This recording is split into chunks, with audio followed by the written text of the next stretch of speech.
नमस्कार साथियों, मैं रितेश आप लोगों को अपने YouTube चैनल PCS सॉल्यूशन 360 पर स्वागत है। दोस्तों, मैं आप लोग को प्रयास टेस्ट सीरीज जो चलाया गया था परफेक्शन IAS के द्वारा, उसका सेट संख्या 1 करवाने जा रहा हूँ। इस टेस्ट में मैं अपीयर नहीं हुआ था, इसलिए मैं पहले शुरू में ये नहीं करवाया था। बाकी 2, 3, 4 करवा चुका हूँ, इवन मैं 5 भी करवा चुका हूँ। आज मैं ये फर्स्ट सेट करवा रहा हूँ। जब ये 16 तारीख को छठा सेट होगा तो मैं वो भी करवा दूंगा। इस प्रैक्टिस सेट के अलावा मैं परफेक्शन IAS का जो क्लास टेस्ट था, जो 1 से 10 तक मैं करवा चुका हूँ, उसका 11 से 15 भी बहुत जल्द आपको मिल जाएगा। और इसके बाद फिर आप कोई और प्रैक्टिस सेट आप नहीं आएंगे। एक 16 तारीख को सिर्फ आएगा प्रयास टेस्ट सीरीज का। इसके बाद आपसे सिर्फ करंट अफेयर्स के ही क्वेश्चंस आएंगे, करंट अफेयर्स के ही टॉपिक आएंगे जो एडिटोरिया का न्यू बुक लॉन्च हुआ है। उसके अलावा फिर बिहार करंट अफेयर्स आएंगे। अब कुछ ज़्यादा वीडियो नहीं आएगा, जितना वीडियो आप मेरे चैनल पे अपलोड है, इसी सारी वीडियोज़ को आप अच्छे से 2, 4, 5 बार देख लें। तो आइए इस वीडियो को अब हम लोग शुरुआत करते हैं। फर्स्ट क्वेश्चन कह रहा है कि लेड न्यूक्लाइड के नाभिक में न्यूट्रॉन की संख्या कितनी होती है? तो इसका आंसर हो जाएगा 126। आपको पता होगा कि ये जो एटॉमिक मास है 208, इसी में से न्यूट्रॉन की संख्या भी होती है और इसी में प्रोटॉन की भी संख्या होती है। तो इसमें जो प्रोटॉन की संख्या होगी उतना ही होता है जितना इलेक्ट्रॉन की संख्या होता है, और उतना ही होता है इलेक्ट्रॉन की संख्या जितना एटॉमिक नंबर होता है। इसका मतलब ये हुआ कि ये 208 में 82 प्रोटॉन की संख्या है, बाकी के बाकी न्यूट्रॉन का संख्या है। यानी कि 208 माइनस 82, ये वैल्यू निकालिएगा तो आएगा 126। तो इसका आंसर हो जाएगा 126। किसी विलयन का pH मान 6 से 9 में बदल जाता है तो H+ आयन की सांद्रता सांद्रता 1000 गुना घटेगी, 1000 गुना घटेगी। किसी विलयन का pH मान 6 से 9 में बदल जाता है तो H+ आयन की सांद्रता 1000 गुना घटेगी। देखिए, pH 6 के लिए जो हाइड्रोजन प्लस होगा वो होगा 10⁻⁻6, और pH 9 के लिए कितना होगा? 10⁻⁻9। तो परिवर्तन कितना होगा? परिवर्तन तो हो गया 10⁻6 और 10⁻⁻9, तो परिवर्तन 10⁻⁻3 हो जाएगा। तो ये 10⁻⁻3 जो है, इसका मतलब ये हो गया कि 1/1000 आयन का परिवर्तन होगा। इसीलिए H+ आयन की सांद्रता 1000 गुना कम हो जाती है। ठीक है, आप देख लीजिएगा। कुछ नहीं, pH मान जिसका जो रहेगा उतना 10 कर दीजिएगा। ये pH मान 6 का हो गया, pH मान 7 का हो जाएगा 10⁻⁻7, 10 कितना हो जाएगा? -9। pH 9 के लिए 10⁻9 हो जाएगा। दोनों का डिफरेंस देख लीजिए, दोनों का डिफरेंस है 10⁻3। समझ गए होंगे अब, इसलिए 1000 गुना घटेगा। किसी विशेष क्षेत्र में कृषि वर्षा उत्पन्न करने के लिए किए गए क्लाउड सीडिंग में निम्नलिखित में से किस रसायन का उपयोग किया जाता है? तो वो किया जाता है ऑप्शन ई। देखिए, क्लाउड सीडिंग के लिए उपयोग किए जाने वाले सबसे आम रसायनों में सिल्वर आयोडाइड, पोटेशियम आयोडाइड और सूखी बर्फ, यानी कि सूखी बर्फ को ठोस कार्बन डाइऑक्साइड बोलते हैं। सूखी बर्फ को ठोस कार्बन डाइऑक्साइड बोलते हैं। कृत्रिम वर्ष के लिए उपयुक्त प्रकार के बादलों की उपलब्धता एक बड़ी चुनौती है। क्लाउड सीडिंग हाइग्रोस्कोपिक नाभिक की संख्या में वृद्धि करके संघनन स्तर के नीचे लाता है और जिससे वर्षा होती है। गामा किरणें का नामकरण किसने किया था? तो वो किया था रदरफोर्ड। गामा किरण का नामकरण किसने किया था? तो रदरफोर्ड। किसी प्रतिरोधक का अनुप्रस्थ काट का क्षेत्रफल बढ़ाने पर प्रतिरोध घटता है, और इसका ये कौन से सूत्र से इसको बनाएंगे? तो R = ρL/A। यहाँ पे रो जो है यही वाला प्रतिरोधकता है, प्रतिरोध नहीं, प्रतिरोधकता, और ए है क्षेत्रफल। तो सब बता दिया। एल क्या है? लेंथ। तो क्या करा कि किसी प्रतिरोधक का अनुप्रस्थ काट का क्षेत्रफल, इस क्षेत्रफल को आप अगर बढ़ाते हैं तो ये वाला प्रतिरोध क्या होगा? तो ये जान ही रहे हैं कि इन्वर्सली प्रोपोर्शनल हो गया। तो इन्वर्सली प्रोपोर्शनल होगा तो ये बढ़ेगा तो ये घटेगा। तो आंसर हो जाएगा बी। गुरुत्वीय त्वरण जी के संबंध में निम्न में से कौन सा कथन असत्य है? तो असत्य कथन हो जाएगा डी। पृथ्वी की घूर्णन गति बढ़ने से जी का मान बढ़ता है। पृथ्वी की घूर्णन गति बढ़ने से जी का मान क्या होता है? घटता है। ये कथन क्या है? असत्य है। बाकी भूमध्य रेखा पर जी का मान न्यूनतम होता है, ध्रुवों पर जी का मान अधिकतम होता है, जी का मान पृथ्वी की त्रिज्या पर निर्भर करता है। ये तीनों ही कथन सही है। देखिए, पृथ्वी की घूर्णन गति बढ़ने से जी का मान घटता है। यहाँ बढ़ता है, ये गलत है, यहाँ पे होगा घटता है। तथा घूर्णन गति जी का मान बढ़ता है, तथा घूर्णन गति घटने से जी का मान बढ़ता है। मतलब घूर्णन गति को अगर बढ़ाइएगा तो जी का मान घटेगा, और अगर घूर्णन गति घटाइएगा तो जी का मान बढ़ेगा। बाकी भूमध्य रेखा पर जी का मान न्यूनतम होता है, ध्रुवों पर जी का मान अधिकतम होता है। जी का मान पृथ्वी की त्रिज्या पर निर्भर करता है। अब देखते हैं 7 नंबर क्वेश्चन। सेल्सियस पैमाने में 176 डिग्री सेंटीग्रेड का मान होता है, तो वो मान होता है कितना? 80 डिग्री सेल्सियस। इसको आप देखिए कैसे बनाएंगे। इसका फॉर्मूला होता है C = F-32 इंटू 5/9। तो देखिए F कितना दिया हुआ है? 176 माइनस 32, और ये जितना आएगा उसको से 5/9 से गुना कर दीजिएगा तो आंसर आ जाएगा। हेनरी एच में क्या मापा जाता है? तो विद्युत प्रेरकत्व। हेनरी एच में क्या मापा जाता है? विद्युत प्रेरकत्व। और विद्युत प्रेरकत्व को कहा जाता है इलेक्ट्रिक इंडक्टेंस। आइंस्टीन ने किसे आधुनिक विज्ञान का जनक कहा है? तो वो है गैलीलियो गैलीली ने। आइंस्टीन ने किसे आधुनिक विज्ञान का जनक कहा है? तो गैलीलियो गैलीली ने। विद्युत विभवांतर को मापने वाले यंत्र को क्या कहते हैं? वोल्टमीटर। विद्युत विभवांतर को मापने वाले यंत्र को क्या कहते हैं? तो वोल्टमीटर। फॉर्मल्डिहाइड में सिग्मा और पाई बंधों की संख्या कितनी है? तो वो है 3 और 1। फॉर्मल्डिहाइड में सिग्मा बॉन्ड की संख्या 3 है और पाई बॉन्ड की संख्या 1 है। नेक्स्ट सवाल कह रहा है कि निम्नलिखित में से किस मिश्रण में हाथ से चुनने की विधि का उपयोग किया जाता है? तो ठोस और ठोस का मिश्रण। निम्नलिखित में से किस मिश्रण में हाथ से चुनने की विधि का उपयोग किया जाता है? तो ठोस और ठोस के मिश्रण में। निम्नलिखित में से कौन ऊष्मा का सबसे अच्छा संवाहक नहीं है? तो वो है बिस्मथ। निम्नलिखित में से कौन ऊष्मा का सबसे अच्छा संवाहक नहीं है? तो बिस्मथ।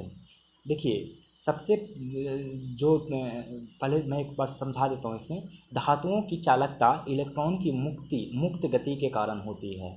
उनके पास अपेक्षाकृत मुक्त चालन इलेक्ट्रॉनों की उच्च सांद्रता होती है, और जब वे एक दूसरे से टकराते हैं तो ये ऊष्मा में स्थानांतरित करते हैं। तो नंबर 1 पे होगा कॉपर। नंबर 1 पे क्या होगा? कॉपर। नंबर 2 पे होगा एल्यूमिनियम, और नंबर 3 पे होगा पीतल, और नंबर 4 पे होगा स्टील, और नंबर 5 पे होगा कांस। तो आप ये याद रखेंगे कि कॉपर, एल्यूमिनियम, पीतल, स्टील और कांस। बिस्मथ का परमाणु संख्या 83 है। उसका सबसे खराब संवाहक है क्योंकि इसमें धातुओं के बीच मुक्त इलेक्ट्रॉनों की संख्या सबसे कम होती है। 14 नंबर, इलास्टिक कोलिजन के दौरान गैस की कुल गतिज ऊर्जा के साथ क्या होता है? तो वो होता है गतिज ऊर्जा अपरिवर्तित हो रहती है। इलास्टिक कोलिजन के दौरान गैस की कुल गतिज ऊर्जा के साथ क्या होता है? तो गतिज ऊर्जा अपरिवर्तित रहती है। 15 नंबर, निम्नलिखित में से कौन एंटीपायरेटिक्स है? निम्नलिखित में से कौन एंटीपायरेटिक्स है? तो ऑप्शन हो जाएगा ई। देखिए, एंटीपायरेटिक्स का उपयोग शरीर दर्द व बुखार उतारने में किया जाता है। एस्पिरिन, पायरिमिडीन, क्रोसिन तथा फिनाइसिटीन इसके उदाहरण हैं। सल्फानिलमाइड फिर से सुनिए, कह रहा है कि एंटीपायरेटिक्स का उपयोग शरीर में दर्द बुखार उतारने में किया जाता है। एस्पिरिन की गोली, पायरोमिडीन और क्रोसिन तथा फिनाइसिटीन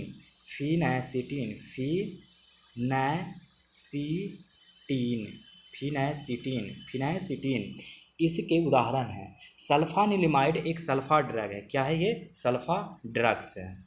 हो गया। तो ये सारे के सारे क्या हैं? एंटीपायरेटिक्स।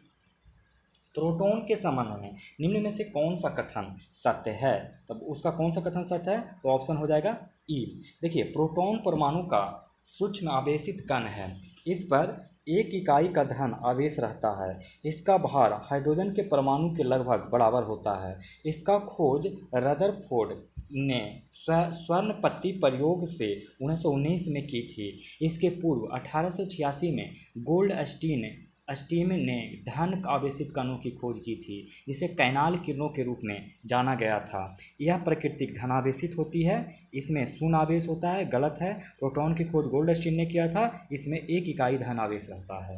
तो 3 आंसर सही है, इसलिए ऑप्शन ई हो जाएगा। रोज मेटल में निम्नलिखित में से कौन से तत्व होते हैं? तब वो होते हैं बिस्मथ, टीन और लेड। बिस्मथ, टीन और लेड। रोज मेटल में कौन होते हैं? तो बिस्मथ, टीन और लेड। धातु क्रम संक्रियाओं का सही क्रम कौन सा है? तो वो है एक्सट्रैक्शन, कंसंट्रेशन, रोस्टिंग और कैलिकिनेशन, इलेक्ट्रोलाइसिस, ये सारे हैं। धातु क्रम संक्रियाओं का सही क्रम कौन सा है? तो एक्सट्रैक्शन, कंसंट्रेशन, रोस्टिंग, कैलिकिनेशन, इलेक्ट्रोलिसिस। ठीक है।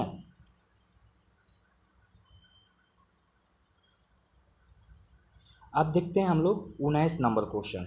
19 नंबर क्वेश्चन कह रहा है कि निम्नलिखित में से कौन असत्य फल नहीं है? तो वो है आम। निम्नलिखित में से कौन सा असत्य फल नहीं है? तो आम। देखिए, असत्य फल में बीज रहित फल शामिल हैं। असत्य फल में बीज रहित फल शामिल हैं। असत्य फलों के कुछ उदाहरण हैं, जैसे सेब, नाशपाती।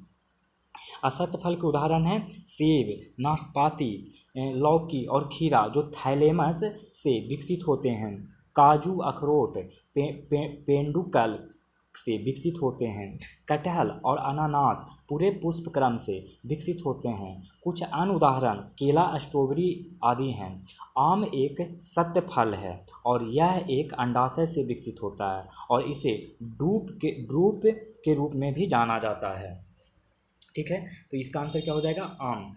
बाकी काजू, लौकी, सेब, ये क्या है? असत्य फल है। दालचीनी मसाला पौधे के किस भाग से प्राप्त होता है? तो वो होता है आंतरिक फल से। दालचीनी मसाला पौधे के किस भाग से प्राप्त होता है? तो आंतरिक छाल से। प्याज एक संशोधित तना है। प्याज क्या है? तो एक संशोधित तना है। दांतों और हड्डियों के निर्माण में प्रभावी विटामिन है। तो वो है विटामिन डी। दांतों और हड्डियों के निर्माण में प्रभावी विटामिन है विटामिन डी। निम्नलिखित में से किस अकशेरुकी जंतु में उत्सर्जन तंत्र के रूप में नाल प्रणाली यानी केनाल सिस्टम होती है? तो वो होती है स्पंज।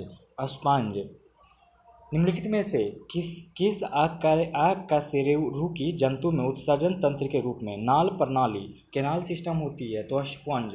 यूरिया का रासायनिक सूत्र है। यूरिया का रासायनिक सूत्र क्या है? तो CH4N2O। यूरिया का रासायनिक सूत्र क्या है? CH4N2O। निम्नलिखित में से कौन एक कीटनाशक है? तो वो कौन है? तो ई। देखिए, कीटनाशक ऐसे पदार्थ हैं जो कीटों को नियंत्रित करने के लिए होते हैं। कुछ सामान्य कीटनाशक हैं मैलाथियान, वारफारिन, सेरेसन, एग्रोसन और कॉपर ऑक्सीक्लोराइड, सल्फर, ये सब। बूटाक्लोर एसीटनाल्डाइड वर्ग का एक शाकनाशी है। ये कौन सा? ये कीटनाशी नहीं बल्कि शाकनाशी है। कौन? बूटाक्लोर। इसका पूरा नाम है बूटाक्लोर एसीटानिलाइड। इसका उपयोग चयनात्मक पूर्व उभरती शाकनाशी के रूप में किया जाता है। यह भारत में बड़े पैमाने पर चावल में दानों के रूप में उभरने के बाद शाकनाशी के रूप में उपयोग किया जाता है। अतः यह कीटनाशक नहीं बल्कि बूटाक्लोर एक खरपतवार नाशक है। निम्नलिखित में से कौन सा रोग प्रकृति में जूनोटिक यानी पशु से फैलने वाला है? तो वो इसका आंसर क्या हो जाएगा? ई। देखिए, एक जूनोटिक रोग एक रोगाणु के कारण होने वाला एक संक्रामक रोग है जो एक जानवर से मनुष्यों में फैलता है। कुछ जूनोटिक रोग बताता हूँ कि सालमोनेलोसिस, उसके बाद बेस्ट नाइल वायरस, प्लेग, उभरते कोरोना वायरस, रेबीज, तपेदिक, एंथ्रेक्स, ये सब है। ठीक ना? एंथ्रेक्स, रिंडरपेस्ट, एंथ्रेक्स, ब्लूसेसी, ब्रूसेलोसिस, ये सारे ही क्या हैं? तो जूनोटिक हैं। ठीक है, अब हम देखेंगे अगला सवाल। मुख्यतः निम्न में से किसकी कमी से क्वासी और कोर होता है? तो वो होता है प्रोटीन। मुख्यतः निम्न में से किसकी कमी से क्वासी और कोर होता है? प्रोटीन। निम्नलिखित में से किसके द्वारा क्लासिकल कोशिका सिद्धांत प्रस्तुत किया गया था? तो वो किया गया था स्लाइडेन एंड स्वान। निम्नलिखित में से किसके द्वारा क्लासिकल कोशिका सिद्धांत प्रस्तुत किया गया था? तो स्लाइडेन एवं स्वान के द्वारा। पसलियों के कौन से जोड़े को प्लावी फसली के रूप में जाना जाता है? तब वो जाना जाता है इग्राहमी और बरहमी। पसलियों के कौन से जोड़े को प्लावी पसली के रूप में जाना जाता है? तो इग्राहमी और बरहमी। केराटोप्लास्टी शब्द का अर्थ है, क्या शब्द का अर्थ है? तो आँखों में कॉर्निया का प्रत्यारोपण। केराटोप्लास्टी शब्द का अर्थ है आँखों में कॉर्निया का प्रत्यारोपण। प्राचीन भारत के संदर्भ में श्रेणी शब्द क्या था? तो वो था प्राचीन भारत के मर्चेंट गिल्ड व्यापारिक समूह से। प्राचीन भारत के संदर्भ में श्रेणी शब्द क्या था? तो प्राचीन भारत के मर्चेंट गिल्ड व्यापारिक समूह से। 32 का क्वेश्चन देखिए। प्राचीन भारत के संदर्भ में निम्न में से कौन सही नहीं है? तो इसका सही आंसर कौन नहीं है? तो ई। क्योंकि देखिए BCD गलत है, बाकी ए क्या है? सही है। तो हड़प्पा सिंधु घाटी सभ्यता का पहला उत्खनन स्थल है, ये सही है। बाकी लोथल से घोड़े की हड्डियां मिली है, ये तो बिल्कुल ही गलत है। क्योंकि देखिए हड़प्पा वर्तमान पाकिस्तान में खुदाई की जाने वाली पहली साइट थी जहां से सिंधु सभ्यता का नाम हड़प्पा सभ्यता पड़ा। सिंधु घाटी सभ्यता में सुरकोटडा स्थल से घोड़े की हड्डियों के अवशेष मिले हैं। तो घोड़े की हड्डियों के अवशेष कहाँ से मिले हैं? तो सुरकोटडा से मिले हैं। सुरकोटडा का स्थल भुज से 160 किलोमीटर उत्तर पूर्व में गुजरात के कच्छ जिले में स्थित है। लोथल में मनका बनाने की कार्यशाला मिली है। गढ़ एक उभरे हुए मंच पर बनाया गया था, जबकि निचला शहर के निचले हिस्से में स्थित था। निचला शहर गढ़ से बड़ा था। ठीक है, गढ़ निचला शहर था, जो कि गलत था, क्योंकि गढ़ क्या था? उभरे हुए मंच पर बनाया गया था। कालीबंगा में प्राचीन मनका निर्माण कार्यशाला मिला था। ये कालीबंगा में नहीं मिला था, ये कहाँ मिला था दोस्तों? तो ये मिला था लोथल में मनका बनाने का कार्यशाला मिला था। 33 नंबर। अशोक के किस शिलालेख में पशुओं की बलि पर रोक लगाने का निर्देश दिया गया था? तब वो है दीर्घ शिलालेख प्रथम। अशोक के किस शिलालेख में पशुओं की बलि पर रोक लगाने का निर्देश दिया गया था? तो दीर्घ शिलालेख प्रथम में। किस प्राचीन राजवंश ने शीशे से बने सिक्के जारी किए थे? तो वो जारी किए थे सातवाहन। किस प्राचीन राजवंश ने शीशे से बने सिक्के जारी किए थे? सातवाहन। प्रसिद्ध राजा रुद्रदामन प्रथम किस राजवंश के थे? तो वो थे शक क्षत्रप। प्रसिद्ध राजा रुद्रदामन प्रथम किस राजवंश के थे? तो शक क्षत्रप। 36 नंबर देखिए क्वेश्चन। सल्तनत काल में गुलामों के विभाग को क्या कहा जाता था? सल्तनत काल में गुलामों के विभाग को दीवाने बंदगान कहा जाता था। सल्तनत काल में गुलामों के विभाग को क्या कहा जाता था? तो दीवान ए बंदगान। करनाल का युद्ध 1739 में किसके बीच लड़ा गया था? तो वो लड़ा गया था मोहम्मद शाह रंगीला और नादिर शाह के बीच। करनाल का युद्ध 1739 में किसके बीच लड़ा गया था? तो मोहम्मद शाह रंगीला और नादिर शाह के बीच में। 38 नंबर। वह क्षेत्र जिसे प्राचीन काल में सुवर्ण भूमि के नाम से जाना जाता था, तब वो था दक्षिण पूर्व एशिया वह क्षेत्र जिसे प्राचीन काल में स्वर्ण भूमि के नाम से जाना जाता था। दक्षिण पूर्व एशिया यह रंगीन पत्थरों या अर्धकीमती पत्थरों को पत्थर के आधार में जोड़ने की एक विधि है जो अक्सर फारसी कलाकृति से प्रेरित ज्यामितीय या फूलों के पैटर्न में होती है। यह किससे संबंधित है? तो यह संबंधित है पच्चीकारी से। यह रंगीन पत्थरों या अर्धकीमती पत्थरों को पत्थर के आधार में जड़ने की एक विधि है जो अक्सर फारसी कलाकृति से प्रेरित ज्यामिति या फूलों के पैटर्न में होती है। यह किससे संबंधित है? तो पच्चीकारी से संबंधित है। भारत में सूफीवाद की नक्शबंदी परंपरा किसके द्वारा शुरू की गई थी? तो वो की गई थी बाकी बिल्लाल के द्वारा। भारत में सूफीवाद की नक्शबंदी परंपरा किसके द्वारा शुरू की गई थी? तो बाकी बिल्लाल के द्वारा। निम्नलिखित में से कौन विदेशी यात्री सबसे पहले भारत में आया था? तब वो था पीटर मुंडी शाहजहां के काल में 1630 ईस्वी से 1634 ईस्वी के बीच में आया था। पीटर मुंडी शाहजहां के शासनकाल में आया था, तो ये 1630 से 1634। और ट्रेविनर शाहजहां और औरंगजेब के काल में आया था और ये रहा था 1641 से 1687 के बीच में आया था। बर्नियर आया था औरंगजेब के समय में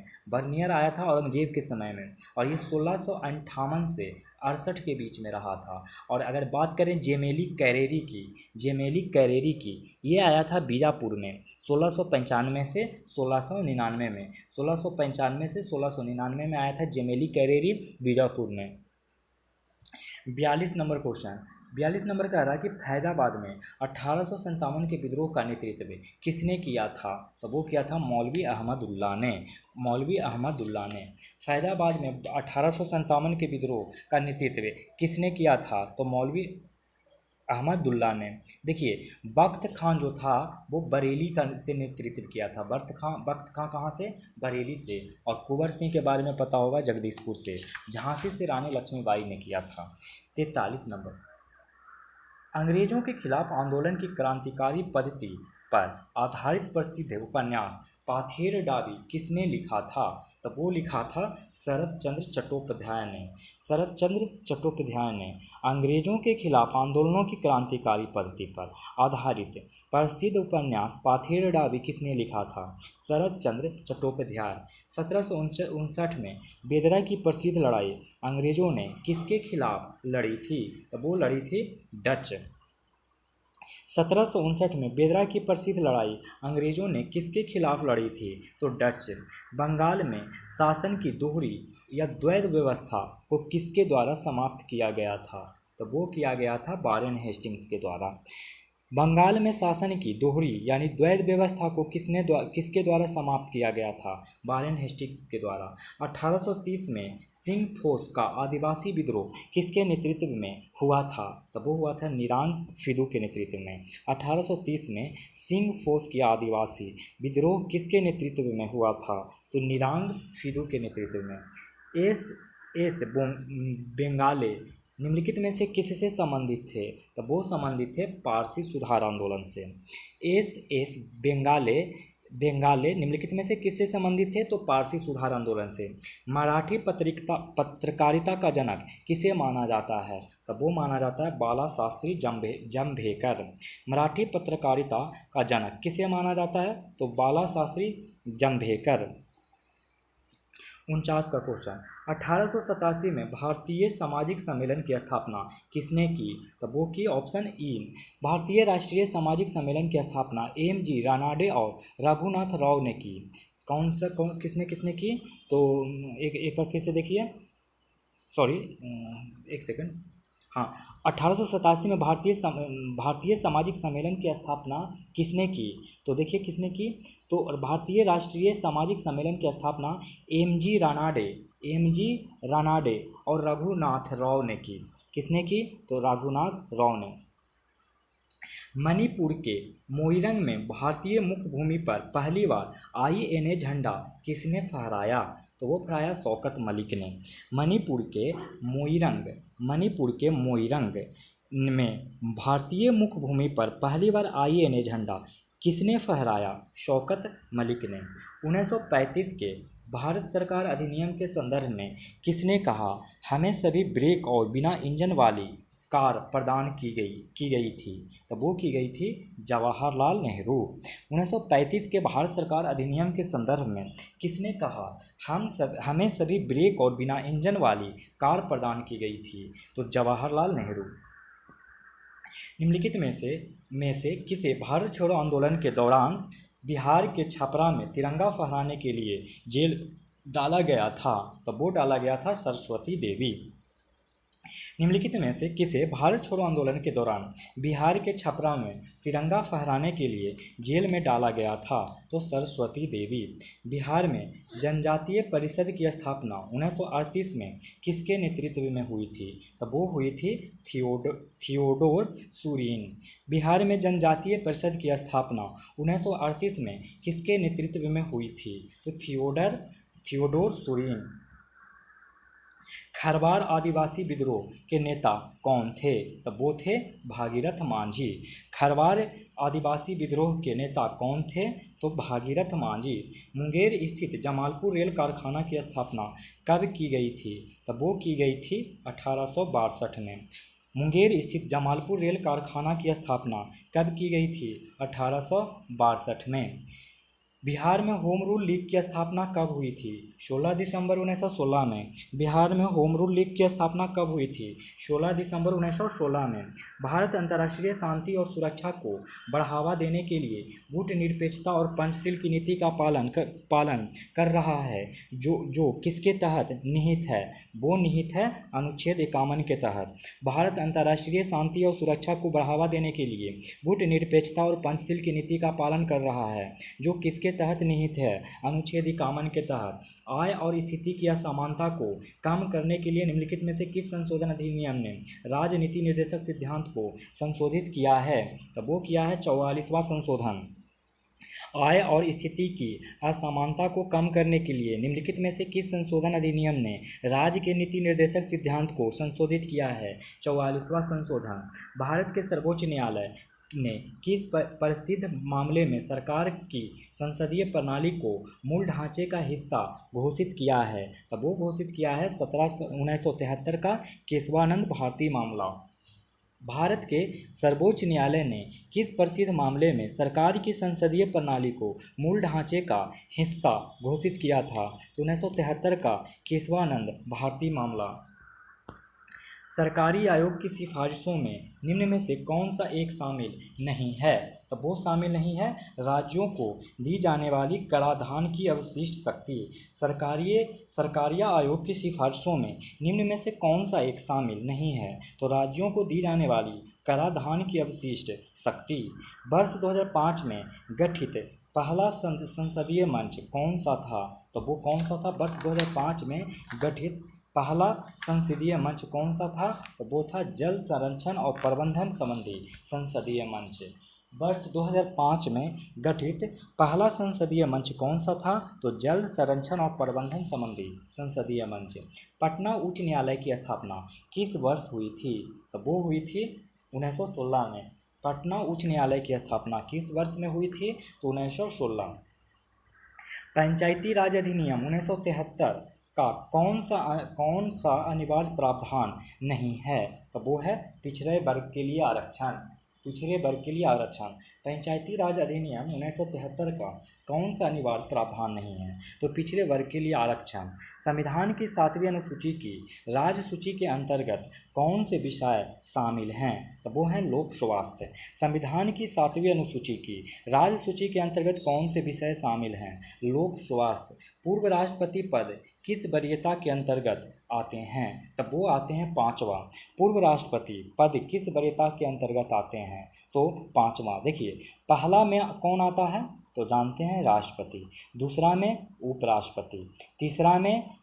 दूसरा में उपराष्ट्रपति। चौथे अपने राज्यों के राज्यपाल। 5वां में पूर्व राष्ट्रपति और 6ठा में भारत के मुख्य न्यायाधीश। 66। निम्नलिखित में से किस भाषा को 2014 में शास्त्रीय भाषा का दर्जा प्रदान किया गया था? तो वो है उड़िया। निम्नलिखित में से किस भाषा को 2014 में शास्त्रीय भाषा का दर्जा प्रदान किया गया था? तो उड़िया। उड़िया। देखिए, तमिल को 2004 में शामिल किया गया था, तमिल को 2004 में। देखिए, एक चीज़ और बता देता हूँ, शास्त्रीय भाषा की स्थिति के रूप में कुल 6 भाषाएं हैं। शास्त्रीय भाषा की स्थिति में कुल कितने भाषाएं हैं? 6। कौन सा? तमिल, संस्कृत, तमिल, संस्कृत, तमिल, संस्कृत, तेलुगु, तमिल, संस्कृत, तेलुगु, तेलुगु और कन्नड़, कन्नड़, तमिल, तमिल, कन्नड़, कन्नड़, संस्कृत, तेलुगु, उड़िया और लास्ट में मलयालम। यही 6 हैं, 4 ये 2 इधर। उड़िया को 2014 में शामिल किया गया, 2014 में उड़िया को, और मलयालम को 2013 में, मलयालम को 2013 में। तो उड़िया को 2014, मलयालम को 2013 और 2008 में कन्नड़ को शामिल किया गया, 2008 में कन्नड़ को शामिल किया गया। तेलुगु को भी 2008 में ही शामिल किया गया, तेलुगु को भी 2008 में। और संस्कृत को 2005 में शामिल किया गया, संस्कृत को 2005 में शामिल किया गया। तमिल को 2004 में शामिल किया गया, तमिल को 2004 में। 5वीं अनुसूची किस राज्य में लागू नहीं है? तो ऑप्शन ई। देखिए, 5वीं अनुसूची जो है 4 राज्यों में लागू किया गया है, असम, मेघालय, त्रिपुरा और मिजोरम।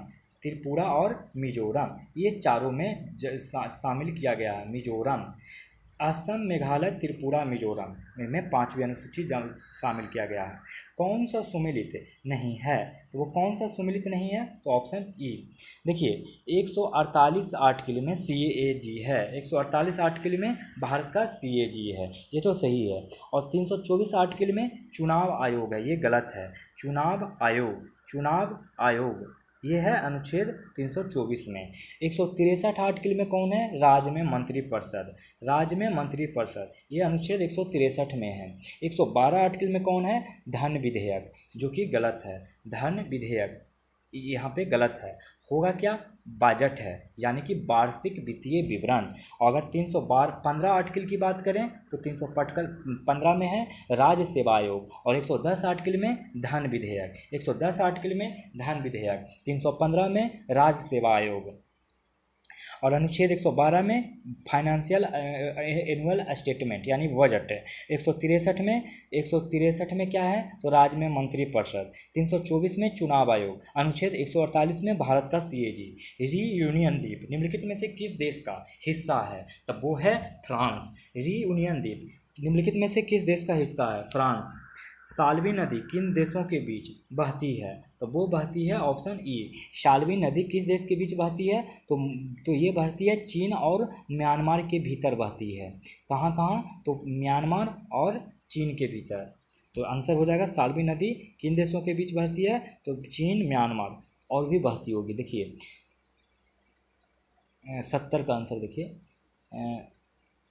जिसमें छोटा थाईलैंड की भी सीमा से बहती है, थाईलैंड की सीमा से भी बहती है, थाईलैंड की सीमा से, जो कि ऑप्शन में ये दोनों ऑप्शन में हो जाएगा, म्यांमार, थाईलैंड, चीन, म्यांमार। इसीलिए आंसर इसका ई ऑप्शन होगा। विक्टोरिया जलप्रपात स्थित है, तो वो कहाँ स्थित है? जिम्बाब्वे में। विक्टोरिया जलप्रपात कहाँ स्थित है? तो जिम्बाब्वे में।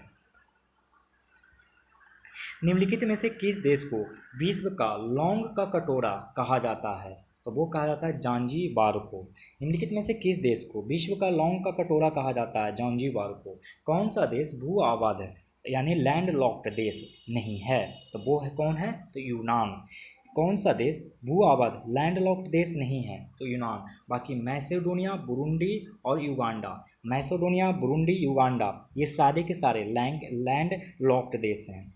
अब देखिए 74 नंबर, 74 कह रहा है कि कौन सी एक ठंडी महासागरीय धारा है? कौन सी एक ठंडी महासागरीय धारा है? तो फॉकलैंड धारा ये ठंडी महासागरीय धारा है।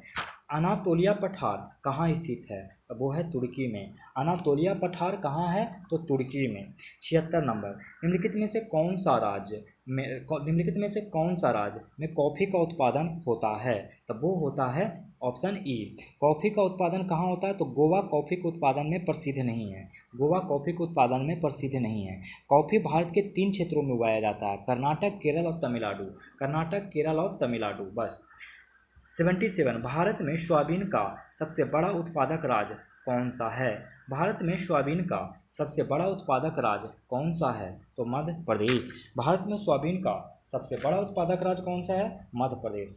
कुंडनकुलम परमाणु ऊर्जा केंद्र कहाँ स्थित है? तो वो है तमिलनाडु में। कुंडनकुलम परमाणु ऊर्जा केंद्र कहाँ स्थित है? तो तमिलनाडु में। कौन सी भारत की लिग्नाइट कोयला खदान नहीं है? तो वो है मेहसाना और गुजरात। कौन सी लिग्नाइट कोयला खदान नहीं है? तो मेहसाना और गुजरात। बाकी भारत में कुछ प्रसिद्ध लिग्नाइट कोयला खदानें हैं। पलाना राजस्थान, और उसके बाद सोनारी राजस्थान, फिर नेवेली तमिलनाडु, फिर जालिपा राजस्थान, मन्नारगुडी तमिलनाडु, मेहसाना गुजरात और डिगबोई असम तेल क्षेत्र है। मेहसाना गुजरात और एक और याद रखिए डिगबोई असम, ये सारे के सारे क्या हैं? तेल क्षेत्र हैं ये दोनों। बरसर हाइड्रो इलेक्ट्रिक पावर प्रोजेक्ट किसकी सहायक नदी पर है? तो वो है चिनाब के सहायक नदी पर है। बरसर हाइड्रो इलेक्ट्रिक पावर प्रोजेक्ट किसकी सहायक नदी पर है? चिनाब। बरसर जल विद्युत परियोजना चिनाब नदी की सहायक नदी पर बनी है। चिनाब 2 हेड वाटर्स चंद्रा और भागा के मिलने से बनती है, जो भारत के हिमाचल प्रदेश राज्य के लाहौल और स्पीति जिले में ऊपरी हिमालय से निकलती है। निम्नलिखित में से कौन सिंधु नदी की सहायक नदी नहीं है? तो वो है हेमवती। बाकी श्योक, जस्कर और सीगर ये सब सिंधु नदी की सहायक नदी है, हेमवती नहीं है।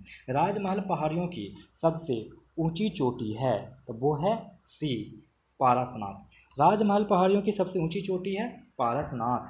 2011 की जनगणना के अनुसार किस राज्य में अनुसूचित जनजाति की संख्या सबसे अधिक है? तो वो है मध्य प्रदेश। 2011 की जनगणना के अनुसार किस राज्य में अनुसूचित जनजाति की जनसंख्या सबसे अधिक है? मध्य प्रदेश। बिहार का कौन सा जिला नेपाल के साथ सीमा साझा नहीं करता है? तो वो है औरंगाबाद। बिहार का कौन सा जिला नेपाल के साथ सीमा साझा नहीं करता है? औरंगाबाद। करैल केवाल मिट्टी का प्रकार बिहार के किस जिले में प्रचुर मात्रा में पाया जाता है? तो वो है रोहतास। करैल केवाल मिट्टी का प्रकार बिहार के किस जिले में प्रचुर मात्रा में पाया जाता है? रोहतास। बिहार के किस जिले में अनुसूचित जनजाति की जनसंख्या सबसे कम है? तो वो है शिवहर। बिहार के किस जिले में अनुसूचित जनजाति की जनसंख्या सबसे कम है? शिवहर। बिहार के दक्षिण पूर्वी क्षेत्र को कोपेन वर्गीकरण के अनुसार किस रूप में वर्गीकृत किया गया है? तो वो किया गया है AW। बिहार के दक्षिण पूर्वी क्षेत्र को कोपेन वर्गीकरण के अनुसार किस रूप में वर्गीकृत किया गया है? AW। सारण सिंचाई परियोजना को किस नदी से पानी मिलता है? तो वो मिलता है गंडक। सारण सिंचाई परियोजना को किस नदी से पानी मिलता है? गंडक। 89 नंबर। बिहार का कौन सा जिला चाय बागान के लिए जाना जाता है? तो वो जाना जाता है किशनगंज। बिहार का कौन सा जिला चाय बागान के लिए जाना जाता है? किशनगंज। सिमलीपाल बायोस्फीयर रिजर्व कहाँ स्थित है? तो वो स्थित है उड़ीसा में। सिमलीपाल बायोस्फीयर रिजर्व कहाँ स्थित है? उड़ीसा में।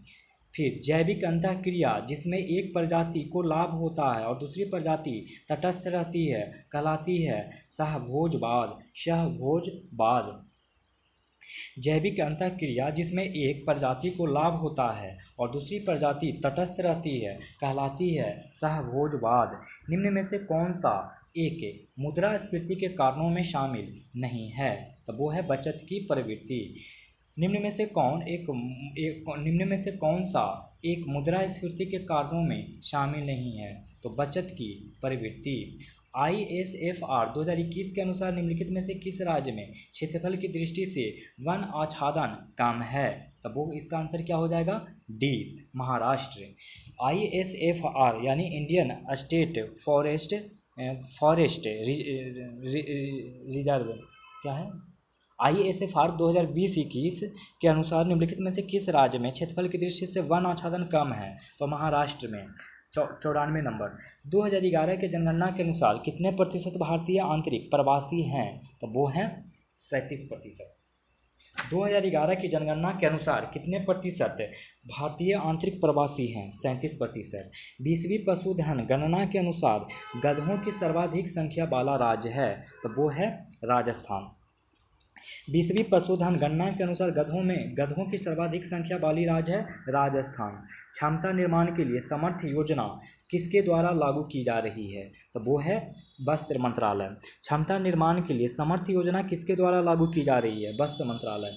निम्न में से कौन सी पंचवर्षीय योजना जॉन सैंडी मॉडल पर आधारित थी? तो वो थी तीसरा। निम्न में से कौन सी पंचवर्षीय योजना जॉन सैंडी मॉडल पर आधारित थी? तीसरा। जब बाजार में उपलब्ध नौकरियों के लिए कौशल या योग्यता अपर्याप्त है तो इस प्रकार की बेरोजगारी है संरचनात्मक बेरोजगारी। जब बाजार में उपलब्ध नौकरियों के लिए कौशल या योग्यता अपर्याप्त है तो इस प्रकार की बेरोजगारी है संरचनात्मक बेरोजगारी। निम्नलिखित में से कौन सा जिला मुख्यमंत्री कुशल श्रमिक उद्यमी क्लस्टर योजना के अंतर्गत शामिल है? तो इसका ऑप्शन हो जाएगा ई, क्योंकि देखिए ये जो जिले हैं वो हैं गया, शिवहर, मुजफ्फरपुर और नवादा। तो इसका ऑप्शन ई हो जाएगा। निम्नलिखित में से कौन सा जिला मुख्यमंत्री कुशल श्रमिक उद्यमी क्लस्टर योजना के अंतर्गत शामिल है? तो गया, सीतामढ़ी और शिवहर। पंडित बिरजू महाराज जिनका हाल ही में निधन हो गया किस नृत्य से जुड़े थे? तो वो जुड़े हुए थे कथक से। पंडित बिरजू महाराज जिनका हाल ही में निधन हो गया किस नृत्य से जुड़े थे? तो कथक। NFHS 5 की रिपोर्ट के अनुसार बिहार में प्रति 1000 पुरुषों पर महिलाओं की आबादी कितनी हो गई है? तो वो हो गई है 1090। NFHS 5 की रिपोर्ट के अनुसार बिहार में प्रति 1000 पुरुषों पर महिलाओं की आबादी कितनी हो गई है? 1090। बिहार के अनुभव राज को श्री गया श्रीराम गोयल सम्मान से किस श्रेणी में सम्मानित किया गया है? तो वो है साहित्य। बिहार के अनुभव राज को श्री गया श्रीराम गोयल सम्मान से किस श्रेणी में सम्मानित किया गया है? साहित्य। गणतंत्र दिवस परेड में किस राज्य ने सर्वश्रेष्ठ झांकी पुरस्कार जीता है? तो वो जीता है उत्तर प्रदेश। गणतंत्र दिवस परेड में किस राज्य ने सर्वश्रेष्ठ झांकी पुरस्कार जीता है? उत्तर प्रदेश। 104। बिहार का पहला रबर बांध किस नदी पर स्थित होगा? तो वो होगा फल्गु नदी पर। बिहार का पहला रबर बांध किस नदी पर स्थित होगा? फल्गु नदी। बिहार के शकीब उल गनी ने हाल ही में रणजी ट्रॉफी में किस टीम के खिलाफ तिहरा शतक लगाया है? तब वो लगाया है मिजोरम। बिहार के शकीब उल गनी ने हाल ही में रणजी ट्रॉफी में किस टीम के खिलाफ तिहरा शतक लगाया है? तो मिजोरम के खिलाफ। गंगा जल उदाह योजना के अंतर्गत किस जिले के सभी लोगों को शुद्ध पेयजल उपलब्ध कराया जाएगा? तो किसको कराया जाएगा? तो वो कराया जाएगा ऑप्शन ई यानी कि नालंदा और गया। गंगा जल उदाह योजना के अंतर्गत किस जिले के सभी लोगों को शुद्ध पेयजल उपलब्ध कराया जाएगा? नालंदा और गया। बिहार सरकार द्वारा देश के पहले ट्रांसमैन सैनिक का खिताब किसे दिया गया है? तो वो दिया गया है रचित राज को। बिहार सरकार द्वारा देश के पहले ट्रांसमैन सैनिक का खिताब किसे दिया गया है? रचित राज को। 108। केंद्र द्वारा हाल ही में आवंटित पोटास खनिज ब्लॉक बिहार में कहाँ स्थित है? तो वो स्थित है ऑप्शन ई। देखिए सासाराम, औरंगाबाद, गया। केंद्र द्वारा हाल ही में आवंटित पोटास खनिज ब्लॉक बिहार में कहाँ स्थित है? तो सासाराम, गया, औरंगाबाद।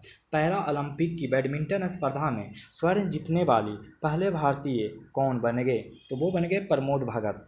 पैरा ओलंपिक की बैडमिंटन स्पर्धा में स्वर्ण जीतने वाली पहले भारतीय कौन बने? प्रमोद भगत। भारतीय पर्वतारोहणी फाउंडेशन IMF की पहली महिला अध्यक्ष के रूप में किसे चुना गया? तो वो चुना गया है हर्षबंती बिष्ट को। भारतीय पर्वतारोहण फाउंडेशन की पहली महिला अध्यक्ष के रूप में किसे चुना गया है? हर्षबंती बिष्ट को। भारत पर्यटन विकास निगम ITDC के अध्यक्ष के रूप में किसे नियुक्त किया गया है? तो वो नियुक्त किया गया है संबित पात्रा को। भारत पर्यटन विकास निगम ITDC के अध्यक्ष के रूप में किसे नियुक्त किया गया है? संबित पात्रा।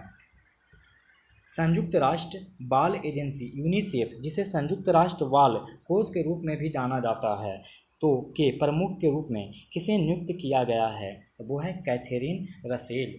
संयुक्त राष्ट्र बाल एजेंसी यूनिसेफ, जिसे संयुक्त राष्ट्र बाल कोष के रूप में भी जाना जाता है, के प्रमुख के रूप में किसे नियुक्त किया गया है? तो कैथरीन रसेल।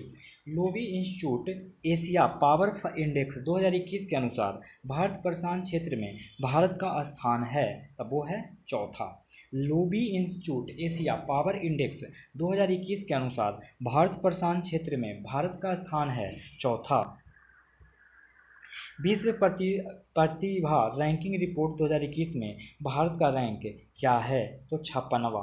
विश्व प्रतिभा रैंकिंग रिपोर्ट 2021 में भारत का रैंक क्या है? 56वां। यूनिकॉर्न क्या है? तो वो है कंपनी का मूल्य $1 बिलियन से अधिक, ये यूनिकॉर्न होता है। यूनिकॉर्न क्या होता है? तो $1 बिलियन से अधिक। ज्ञानोदय गोड्डा किस राज्य की शिक्षा पहल है?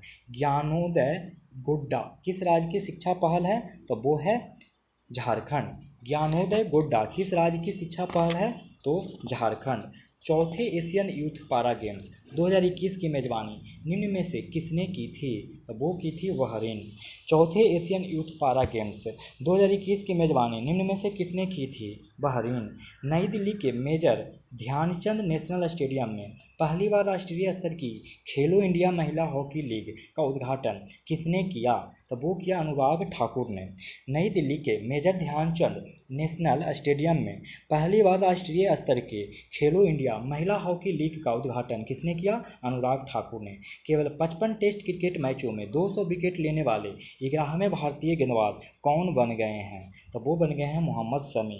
केवल 55 टेस्ट में क्रिकेट मैचों में 200 विकेट लेने वाले 11वें भारतीय गेंदबाज कौन बन गए? मोहम्मद शमी। किस वर्ष लता मंगेशकर को भारत रत्न मिला था? तो वो मिला था 2001 को। किस वर्ष लता मंगेशकर को भारत रत्न मिला था? 2001 को। केंद्रीय इलेक्ट्रॉनिक्स और सूचना प्रौद्योगिकी मंत्रालय द्वारा किस बैंक को डिजी धन पुरस्कार से सम्मानित किया गया है? तो वो किया गया है कर्नाटका बैंक। केंद्रीय इलेक्ट्रॉनिक्स और सूचना प्रौद्योगिकी मंत्रालय द्वारा किस बैंक को डिजी धन पुरस्कार से सम्मानित किया गया है? तो वो है कर्नाटका बैंक। नेक्स्ट, टाइम पत्रिका में 2021 पर्सन ऑफ द ईयर के रूप में किसे नामित किया गया है? तब वो किया गया है एलोन मस्क। टाइम पत्रिका में 2021 पर्सन ऑफ द ईयर के रूप में किसे नामित किया गया है? तो एलोन मस्क। राष्ट्रीय प्रदूषण नियंत्रण दिवस कब मनाया जाता है? तो वो मनाया जाता है 2 दिसंबर को। राष्ट्रीय प्रदूषण नियंत्रण दिवस कब मनाया जाता है? 2 दिसंबर को। मानवाधिकार दिवस हर साल 10 दिसंबर को मनाया जाता है। 2021 की थीम क्या थी?